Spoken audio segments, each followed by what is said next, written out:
divino, digamos, plasmado en la Biblia, y está lo otro que se sustenta en el derecho en los impuestos al trabajo, a la producción y al consumo.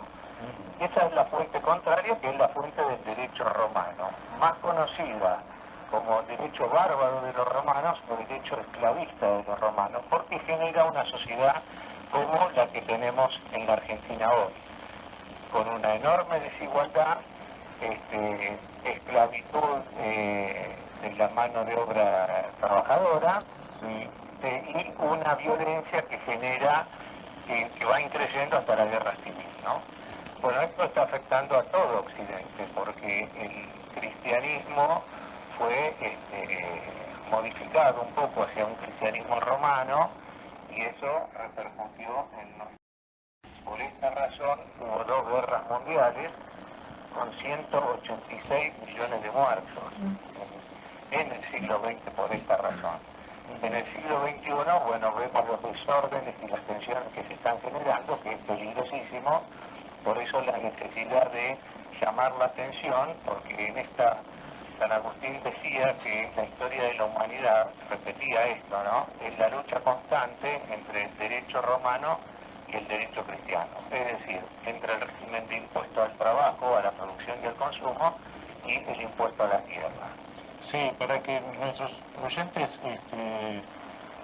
puedan ver a través de un ejemplo, en la Argentina hace unos añitos atrás, no tantos años atrás, se daba una circunstancia muy paradójica, que es que trabajadores asalariados, pagando impuesto a las ganancias, había un momento en que si trabajaban más horas extras, cobraban menos salario que si no las trabajaban. Esta paradoja muestra hasta dónde el castigo al trabajo, el menoscabo al trabajo, al esfuerzo, a la producción, al estudio, a la inversión, en favor de una idolatrización, no sé si he dicho correctamente la palabra, de la riqueza, nos ha llevado a esta situación. Ahora, yo desde el punto de vista práctico, esto sería retomar la idea de la Revolución de Mayo de la contribución territorial, ¿correcto? Exactamente, es la idea de la Biblia, del derecho divino, que Jesús viene, en su momento había sido abolido, el momento que llega Jesús, que es muy parecido a había sido abolido por el derecho romano. Entonces los judíos pagaban impuestos a Roma, por eso lo primero que le preguntan es: ¿debemos pagar impuestos a Roma cuando entra al templo Jesús? Bueno, es la lucha de los hombres de Mayo. La Revolución de Mayo fue una revolución fiscal. Acá no se pagan más impuestos al que trabaja y produce. Acá por eso se dicta la ley de enfiteusis, que dice lo mismo que la Biblia: tomen la tierra, deben pagar por ella. Y después se refina en el sistema rentístico que define el derecho moderno de la Constitución argentina, a través de este mismo fenómeno. Acá se pagan las rentas. Bueno, pero con golpes de Estado mediante, eso se fue modificando. En el año 30 se incorpora el impuesto a los réditos, que es la madre de lo que acabas de mencionar, el impuesto a las ganancias, y con cada golpe de Estado se va reformando el sistema fiscal, donde empieza a perder relevancia el impuesto a la tierra, que se llamaba renta, por eso todos los entes recaudadores se llamaban rentas, y empiezan a aparecer los impuestos romanos, al trabajo, a la producción y al consumo. Esto, hasta el 72 más o menos, rentas tenía una participación, aunque deformada, pero una participación importante, ¿no?, en la recaudación de impuestos. Por eso había ocupación plena, y un país bastante industrializado, con un enorme futuro. Bueno, cuando se implementa el IVA, antes ingresos brutos también, para ir minando el trabajo fenomenal que hace las rentas sobre la sociedad, porque logró ese milagro argentino, que, ojo, lo repiten los americanos. MacArthur en Japón posguerra hace exactamente, implementa el sistema rentístico de la Constitución argentina y logra el milagro argentino, se repite en Japón. Y y el general Patton lo hace en Alemania, por eso la reconstrucción y terminan siendo dos potencias industriales. Con el paso del tiempo también se desvirtúa, ¿no? este fenómeno, tanto en Japón como en Alemania. Pero bueno, pusieron en marcha dos potencias fenomenales. Así que fíjate vos la importancia que tiene el régimen de impuestos. Es la diferencia entre la civilización y la barbarie. Nosotros vivimos en barbarie, en argentinos enfrentados unos a otros, por el régimen de impuestos que se enseña en nuestras facultades. Así es. Se omite el sistema fiscal constitucional de rentas, que es la base de la civilización. Así que fíjate qué importante será. Con cada golpe de Estado, bueno, ahora ya no necesitan más golpes de Estado. Fíjate vos que tenemos un gobierno popular, y subió 14 impuestos. En vez de bajar los impuestos y darle espacio al impuesto a la tierra, creó 14 impuestos más, que es muy parecido a lo que hizo el faraón en tiempos de Moisés. Cuando lo pueden ver en la serie Moisés que está en estos días en Telefe. Cuando Moisés va y arte las artes y comunica con Dios, dice, yo voy a endurecer el corazón del faraón.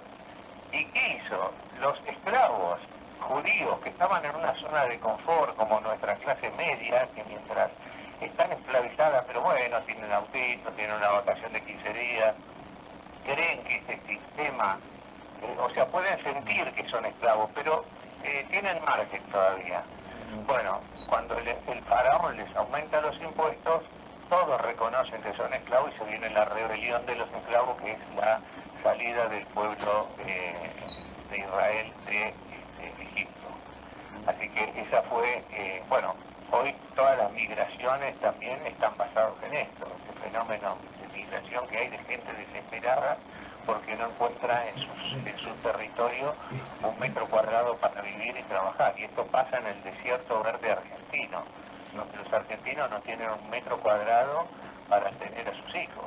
Terrible, es terrible. Terrible. De hecho que sí tienen los animales, pero por legislación violentada no tienen los propios argentinos, que tienen que dormir en los umbrales o en las villas miserias en una forma subhumana. Y todo esto lo tenemos en nuestra historia. Somos el único país en el mundo que institucionalizó, primero con la ley de enfiteusis, que después se utiliza mal y se utiliza para acaparar tierra, bueno, es otra cuestión. Pero la ley de enfiteusis dice lo que tomen la tierra que necesiten, paguen por ella. Bueno, todo esto está desvirtuado. Y lo más terrible es que no se conoce, ni se quiere conocer en nuestras facultades de ciencias económicas, y hacen caso omiso los economistas de esto. Por suerte, vos conocés, por ejemplo, el grupo de Carlos Luis, Instituto Gesell, que están reviviendo el pensamiento de la escuela de Economía Natural del Río de la Plata, fundada por Manuel Belgrano, porque todo esto lo trae Manuel Belgrano, y que bueno, tuvo varios hombres muy importantes, ¿no?, que han colaborado con esto. Bueno, uno de los últimos y más importantes es Silvio Gesell, por eso el instituto lleva el nombre de Silvio Gesell, ¿no? Sí, sí. Ahora, es interesante también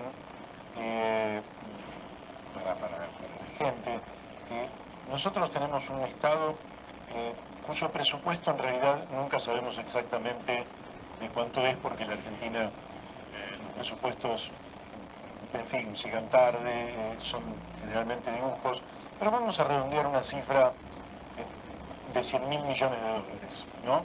Sí. Ahora, es muy raro que un país de casi 3 millones de kilómetros cuadrados, con un mar extraordinario, no tenga capacidad de tener rentas por esos 100.000 millones de dólares. Eso es justamente porque se han apropiado del territorio, lo han utilizado en beneficio propio, en detrimento de la comunidad, y ha impedido justamente que el Estado se financie a través de esta tributación. Exacto. Bueno, las rentas públicas quedan en manos de los dueños de la tierra y de las compañías que explotan los recursos naturales. Ese es el objetivo central. Por eso el principal aliado como política, como geopolítica internacional del imperio británico es la oligarquía argentina, que le dicen: nosotros a través de la educación les vamos a hacer renunciar al sistema de rentas para que pongan un sistema de impuestos para que esa industria no sea viable. Mientras nosotros hacemos exactamente lo contrario, en todos los países del Commonwealth existe el sistema de rentas, bajo la idea un poco de que la tierra es de la corona y hay que pagar por la tierra que uno usa. Pero esta política, esta geopolítica, ideada por David Ricardo, un clásico que conocía esto como Manuel Belgrano, lógicamente dice: si nosotros le ponemos impuestos al que trabaja, impuestos romanos, van a terminar como Roma, en guerra civil intermitente, destruyéndose. Bueno, y eso es lo que viene pasando hace tanto tiempo en la historia argentina. Por eso la necesidad de que nosotros reconozcamos esto. Por suerte ahora hay una pseudo apertura, porque vos sabés que San Juan decía que aquellos hombres no pueden ver más que lo que han aprendido por los fariseos y los escribas, ¿no? Que son nuestros abogados y nuestros economistas. Una vez que vos le inyectás en la mente y en su corazón la idea que el impuesto al trabajo y a la producción y al consumo son los genuinos recursos del Estado, bueno, te tenés que convertir, como hizo San Agustín. San Agustín era un abogado corrupto, basado en derecho romano, como la mayoría de nuestros abogados, y el tipo se convierte al cristianismo y reconoce estos principios. Bueno, hace poco el Papa ha dicho que para volver a Dios se necesita una conversión. Bueno, un poco está hablando de esto, que es volver al principio fundante y fecundante del orden jurídico, económico, político y social. ¿Por qué? Porque el sistema fiscal es la fuente del derecho. Entonces, decime qué derecho tiene. Por eso es muy importante, no sé, va a estar un constitucionalista de Chile que está en juego la Constitución. Lo importante de una Constitución es qué derecho van a adoptar. Si un derecho de civilización es el derecho natural, científico, que es el judeo-cristiano, o su opuesto, el derecho opuesto por el poder, que es el derecho romano. Bueno, ahí está. Lo demás no importa nada, Mario, no importa nada los derechos relativos, el derecho a la vivienda, porque todo eso depende si el hombre va a tener tierra barata. Cuando vos le pones un impuesto a la tierra, el primer beneficio es que desaparecen los impuestos, por lo tanto el costo de producción baja ahí nomás a la mitad, o sea, se duplica el valor de compra del salario. Por eso se termina con la pobreza en forma automática. Pero el segundo beneficio que se produce es un impuesto de la baja del valor de la tierra, con lo cual bajan los alquileres y vuelve a tener conexión la tierra, la vivienda, con el salario real. Y eso es el motor de repetir el milagro argentino. Bien, muy bien. Te quiero hacer una consulta que tiene que ver también con alguna consulta tecnológica que me hacen. Dicen: no, bueno, pero las empresas tecnológicas hoy son las que más rentabilidad están teniendo, al tiempo que no ocupan gran territorio. Pero me gustaría que aclares que cuando se habla de tierra también se habla del subsuelo y también del espacio aéreo a través del cual circulan las ondas electromagnéticas y toda la información que son parte del negocio de las empresas tecnológicas. Por tanto, las rentas también provendrían de allí. ¿Es correcto esto que te estoy diciendo? Por eso yo no lo llamo impuesto a la tierra, como lo llaman los clásicos.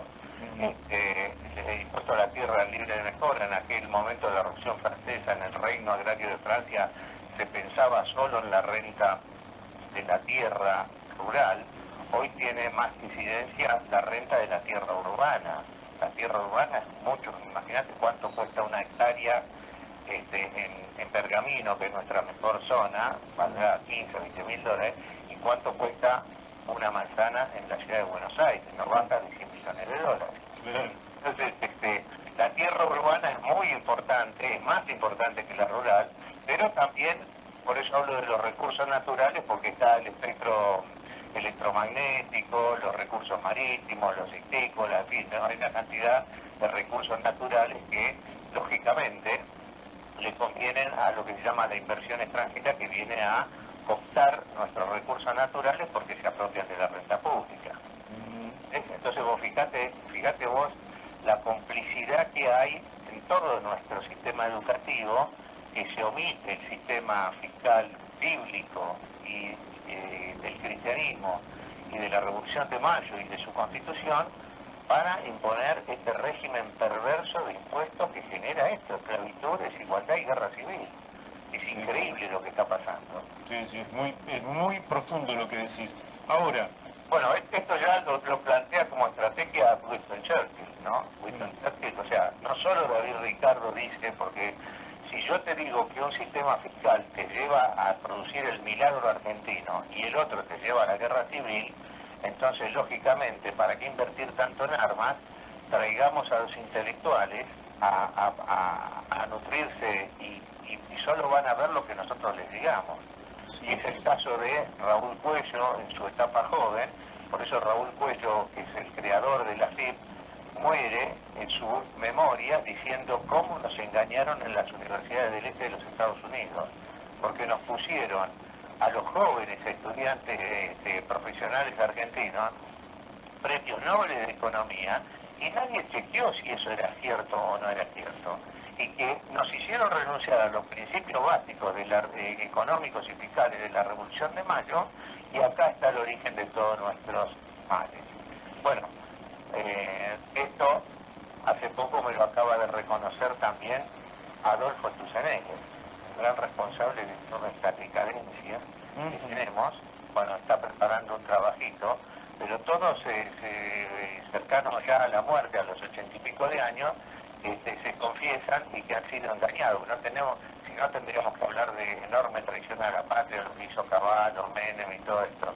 Bueno, sí, Cavallo sigue insistiendo en lo mismo, pero hay economistas, por ejemplo, que nosotros hemos tenido aquí en el programa y que realmente tiene una gran amabilidad para las entrevistas, que es Walter Graciano, pero que no quiso hablar de sus libros, pero en sus libros Walter Graciano plantea cómo los habían a ello infusionado, digamos, de un conjunto de ideas que las creían a rajatabla y que él empezó, no te voy a contar toda la anécdota, pero que él lo dice en el libro, él cuando vio la película Una mente brillante de John Nash, aquel hombre matemático que fue premio Nobel y que tuvo un papel muy importante en la teoría de los juegos, donde este premio Nobel dice, nosotros hemos rebatido a Adam Smith, y dice que a partir de ahí él empieza a investigar, lo dice Walter Graciano, y observa que efectivamente hay una gran mentira. ¿Y cómo podía ser que universidades tan prestigiosas como la de Chicago fueran difusoras de tantas mentiras? Pero atrás entonces de la Universidad de Chicago estaban las petroleras, estaban las financieras y un conjunto de intereses para propalar ideas que efectivamente son ideas por lo menos inconvenientes para el interés de los pueblos, aunque absolutamente convenientes para estas minorías privilegiadas. Bueno, Milton Friedman, de la Escuela de Chicago, lo conocía muy bien esto. Escribió varios libros, y siendo la política fiscal la más importante fuente de la economía, no habla un punto de tributo. Pero ¿qué pasa? Cuando viene a darle una mano a Chile, Chile se levanta, como se levantó Alemania, como se levantó con Patton y Japón con MacArthur, con el sistema rentístico de la Constitución Argentina.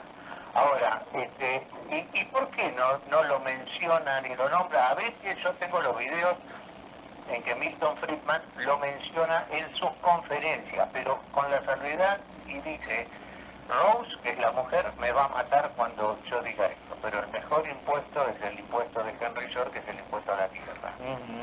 Bueno, George, un gran cristiano, ¿no? Pero no tenía un gran escritor realmente era, fue muy influyente, pero lo barrieron a Henry George, como bueno, lo terminaron matando, porque le gana a Roosevelt la alcaldía de Nueva York, que queda segundo, y entonces en las próximas elecciones se iba a imponer. Pero bueno, eso es otra historia.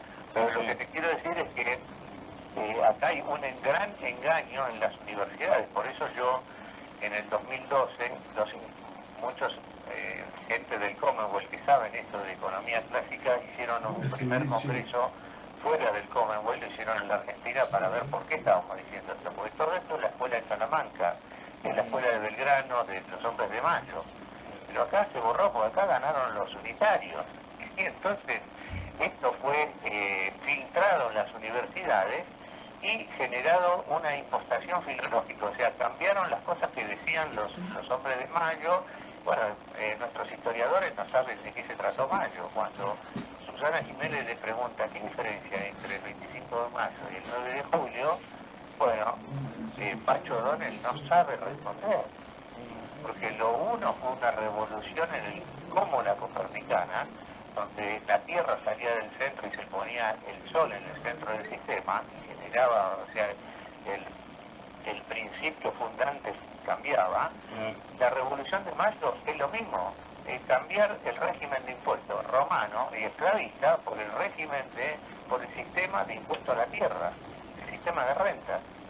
Por eso es tan importante que esto se conozca. Y bueno, algunos avances hemos hecho en algunos campos en la universidad, pero lógicamente te repito aquello que decía San Juan: aquellos hombres no podrán ver más que lo que han aprendido. Entonces hay que esperar a que mueran para que se arrepientan de lo que hicieron. Entonces cuando este hombre que está ahora de ministro, Guzmán, tenga 80 años, va a decir, uy, cómo nos engañaron, va a ser lo mismo que... entonces no hay que esperar a tanto. ¿Quién lo puso este muchacho? ¿Por qué un tipo que viene de Estados Unidos se hace cargo del Ministerio de Economía? ¿Por qué genera 14 impuestos más? ¿Por qué no sabe nada? Pese a que Stiglitz sabe algo de esto, porque yo lo he escuchado que lo menciona, pero no hay nada de esto en su plan de gobierno. Bueno, es muy importante lo que estás haciendo de tratar de difundir esto, porque es la diferencia entre la civilización y la barbarie. Bueno, Guillermo, por hoy el tiempo se nos ha ido, pero desde ya que quedamos, si te parece, comprometidos para una nueva conversación, porque este tema, por un lado hay que seguir extendiendo y profundizando en su análisis, pero por otro lado hay que seguir difundiéndolo para que más gente comprenda cuáles son una de las causas de esta decadencia en la que hemos entrado ya por décadas y que tiene que ver justamente con un país que ha facilitado y premiado el parasitismo, la especulación, las rentas privadas, en detrimento justamente del trabajo, de la producción, de la inversión y de todo aquello que tiene que ver como virtud en una sociedad, premiando justamente a unas pequeñas minorías que en general fugan el dinero de la Argentina y castigando justamente a las grandes mayorías que son nuestro pueblo y algunos de los cuales nos están escuchando en este momento. Bueno, yo te quiero comentar lo siguiente, que ahora viene este hombre constitucionalista chileno, ¿no? Que está en un proceso... No, no es un constitucionalista, no, Carlos perdón, Méndez. es constituyente, No, pero él no es constitucionalista, sino que es un... Sí, sí, de los movimientos sociales. Sí, bueno, sí. Lo importante de la Constitución es qué derecho vamos a constituir. Y el derecho se constituye en base a qué sistema de recaudación impositiva vamos a tener, de financiación del gasto público. Si tenemos el impuesto a la tierra, como les hizo Milton Friedman poner durante un tiempo y que generó el milagro chileno, que después la oligarquía se lo cambió. Por eso Milton Friedman dice: hagan lo que hicieron los países para hacerse ricos, no hagan lo que están haciendo ahora que son ricos, en una suerte de sincericidio, ¿no? Entonces, ojo que Chile, si nosotros que teníamos esta tradición la abandonamos, es importantísimo que en la reforma constitucional lo único que importa es, señor, la reforma fiscal. Eso va a dar origen a una sociedad próspera para todos o una sociedad sociedad oligárquica como la que tienen ahora. Muy bien planteado Bueno. el dilema. Guillermo, un fuerte abrazo y muchas gracias por haber participado en La Brújula. Por favor, gracias. Hasta luego. Bueno, hemos hablado con el ingeniero Guillermo Andruch. Así que ha quedado claro, me parece que este es un aporte absolutamente sustancial. ¿De dónde provienen los recursos del Estado? Es clave, porque el Estado genera premios y castigos, lógicamente. Y en la Argentina, lamentablemente, los premiados han sido los sectores más concentrados de la economía, la especulación financiera, el parasitismo agrario, en fin, toda una cantidad de vicios propios de la sociedad. Esos han sido premiados y han sido castigados los industriales, los que han mantenido a duras penas y con mucha creatividad sus industrias, y en algún momento se ha hecho aperturas a mansalva destruyendo absolutamente todo, y se los carga realmente de impuestos, en lugar de crear los impuestos, de tener una política recaudatoria a partir de lo que son las rentas. Las rentas no son el fruto del trabajo, sino que son el fruto de la naturaleza, de lo que es preexistente a nosotros, aquello con lo que nosotros no tenemos ningún mérito y que están y que por tanto son bienes comunes. Y de esos bienes comunes extraer los recursos para el Estado es la gran sabiduría para administrar correctamente a las sociedades modernas, y de allí surge la prosperidad y el bienestar general. Si cambiamos eso en algún momento, seguramente cambiaremos y mejoraremos la historia de la Argentina. Bueno, ya vamos a nuestro próximo invitado. Ustedes saben que tenemos un alto contenido conceptual y informativo. De aquí emerge una cantidad de información que no la tiene en absolutamente ningún otro medio de comunicación. Creo que estamos en contacto ya con Carlos Méndez. Carlos, ¿es así? Sí, ¿qué tal, Mario? ¿Cómo estás? Bien, bien, Carlos. Acá en nuestro segundo día de carnaval, Ajá, así es, así es. Sí, hoy me mandaron fotos de Jujuy, unas fotos de un diablo que les da alegría por 7 días, pero no me quiero meter en temas teológicos porque simplemente son temas artísticos y son la alegría del carnaval en muchos lugares. Nosotros, más que carnavaleando, lo que estamos haciendo es continuando con nuestro programa y tratando de difundir las ideas que nos vayan permitiendo a los argentinos salir de esta situación de postración para entrar en una etapa mucho mejor para la inmensa mayoría de nuestro pueblo. Vos sabés que recién, no sé si estabas escuchando al ingeniero Guillermo Andruch, que es de allí de La Plata también,